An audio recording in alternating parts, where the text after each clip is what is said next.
నగరాన్ని ఇట్లనే నిర్లక్ష్యానికి బలి చేద్దామా? మీరందరూ ఆలోచన చెయ్యండి. అందుకే ఈరోజు ఎవరు ఏమనుకున్నా సరే ఈరోజు ప్రజలకు అవకాశం ఇచ్చిండ్రు.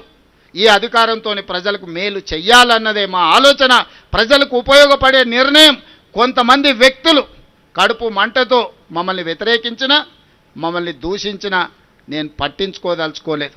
ఇవాళ మీరు చూడండి, చెరువులను, నాలాలను, మూసీలను ఆక్రమించుకున్న పెద్దవాళ్ళను తొలగించి పేదవాళ్లకు ఒక మంచి జీవితాన్ని ఇవ్వాలని డబుల్ బెడ్రూమ్ ఇండ్లు ఇచ్చినాం. ఇవాళ మూసీలో ఉన్న వాళ్ళని ప్రక్షాళన చేయడం ద్వారా ఇవాళ మన నగరానికి ఒక గొప్ప వరం. నేను ప్రపంచ దేశాలన్నీ తిరిగి చూసి వచ్చిన. న్యూయార్క్, న్యూజెర్సీ మధ్యలో హడ్సన్ రివర్ కావచ్చు, లేకపోతే లండన్లో థేమ్ రివర్ కావచ్చు, లేకపోతే సియోల్ నగరంలో ఉన్న రివర్ కావచ్చు, నిన్నగాక మన జపాన్లో నేను చూసి వచ్చిన రివర్ కావచ్చు, దుబాయ్లో కావచ్చు. వాళ్ళందరూ కూడా అంతెందుకు ఇక్కడ నమో గంగే లేకపోతే సబర్మతి రివర్ గుజరాత్లో ఈరోజు బీజేపీ వాళ్ళు యమునా నదిని పునరుద్ధరిస్తాం ఢిల్లీలో అంటారు. గుజరాత్ వాళ్ళు సబర్మతి రివర్ ఫ్రంట్ కట్టుకోవచ్చు, ఉత్తరప్రదేశ్లో గంగా నదిని పునరుద్ధరించుకోవచ్చు, ఢిల్లీ నగరంలో యమునా నదిని పునరుద్ధరిస్తామని చెప్తే అది గొప్ప మాటగా కొంతమందికి వినిపిస్తుంది. మరి మూసీ నదిని పునరుద్ధరించుకుంటే వచ్చే ఇబ్బంది ఏందని నేను అడుగుతున్నా. గొప్పగా మనం బతకాల్సిన అవసరం లేదా? ప్రపంచానికి మూసీ ఆనాడు 100 సంవత్సరాల క్రితం అద్భుతంగా మూసీని సుందరీకరించాడు నిజాం నవాబు. ఈరోజు మూసీ నది పరివాహక ప్రాంతంలో నిర్మించిన గొప్ప కట్టడాలను చూడండి, ఆ బ్రిడ్జ్లను చూడండి, ఆ నిర్మాణాల సంపద చూడండి. ఈరోజు కోటి ఉమెన్స్ కాలేజ్లో వీరనారి చాకలి ఐలమ్మ యూనివర్సిటీకి ఇచ్చిన బ్రిటిష్ రెసిడెన్సీని చూడండి. ఒక్క గొప్ప మన సంస్కృతిని మనకు అందించిన వీటన్నిటిని పునరుద్ధరించుకోవాల్సిన బాధ్యత మన మీద లేదా? మనం పునరుద్ధరించుకుంటామంటేనే వీళ్ళకు బాధ అయిపోతుంది. ప్రకృతిని కాపాడతామంటే వీళ్ళకు దుఃఖం వస్తుంది. ఇవాళ చెరువులను కాపాడినా, నాలాలను ఆక్రమణలు తొలగించినా, రోడ్ల మీద ఉండే అక్రమ నిర్మాణాలను కూలగొట్టినా ఈరోజు నగరం యొక్క శోభ పెరుగుతుంది. ప్రకృతిని కాపాడతాం కదా. ఈరోజు మేము మూసీని, చెరువులను, నాలాలను, రోడ్ల మీద అక్రమ నిర్మాణాలను తొలగిస్తే రియల్ ఎస్టేట్ పడిపోతుంది, రేవంత్ రెడ్డి వెట్ల కూలగొడతారన్నారు.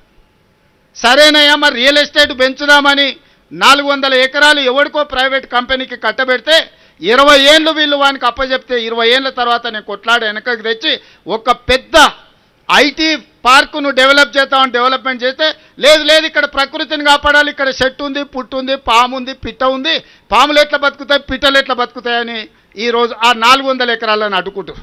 అసలు మీ బాధ ఏంది? చెరువులను కాపాడి మూసి ప్రక్షాళన చేసి నాలాల ఆక్రమణలు తొలగించి రోడ్లను తొలగిస్తే ప్రకృతిని కాపాడినట్టు కదా, ఈ నగరాన్ని సుందరీకరించినట్టు కదా. అక్కడికి పోయి అది చేస్తేనేమో రియల్ ఎస్టేట్ పడిపోతుంది అంటారు.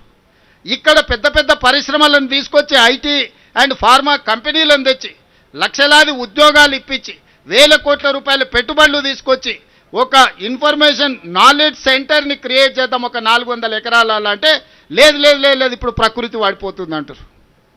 అంటే వాళ్ళ ఆలోచనలో ఉన్న ఒక విషం, కడుపు నిండా విషం నింపుకొని ఈ ప్రభుత్వాన్ని ముందుకు వెళ్ళనీయొద్దు, ప్రజలకు మేలు జరగనీయొద్దు అన్న ఆలోచన స్పష్టంగా ఇందులో కనిపిస్తుంది. అందుకే ప్రజలే అప్రమత్తం కావాలి. ఈరోజు ప్రజలకే నేను సూచన చేస్తున్నా. ఈరోజు మూసి ప్రక్షాళన చేసుకోవాలన్నా వద్దా మీరు ఆలోచన చేసి నాకు సూచన చేయండి. కబ్జాలు పెట్టుకున్న చెరువులను కాపాడాల్సిన అవసరం ఉందా లేదా? చెరువులను కాపాడకపోతే చెరువుల్లో ఉండాల్సిన నీళ్లు మన రోడ్ల మీదకి, మన ఇండ్లలోకి వస్తున్నాయి. ఇట్లనే మునిగి చచ్చిపోదామా? ఈరోజు నీళ్లు ప్రవహించాల్సిన నాలాలలో అపార్ట్మెంట్స్ కట్టుకుంటే ఆ నీళ్ళు ఎక్కడికి వెళ్ళాలి? ఈరోజు వాటిని కాపాడితే ప్రకృతిని కాపాడిన వాళ్ళమవుతాం, ఎన్విరాన్మెంట్ని మనము కాపాడిన వాళ్ళమవుతాం. ఈరోజు ఎక్కడైతే మన ప్రభుత్వ భూములు ఉన్నాయో అక్కడ మనము ఈరోజు ఫైనాన్షియల్ డిస్ట్రిక్ట్ కానీ, నాలెడ్జ్ హబ్ కానీ ఒక 700-800 ఎకరాలలో మనం అభివృద్ధి చేస్తే ఆనాడు కాంగ్రెస్ పార్టీ ఈరోజు లక్షలాది ఉద్యోగాలు వచ్చినాయి, వేలాది కోట్ల రూపాయల పెట్టుబడులు వచ్చినాయి.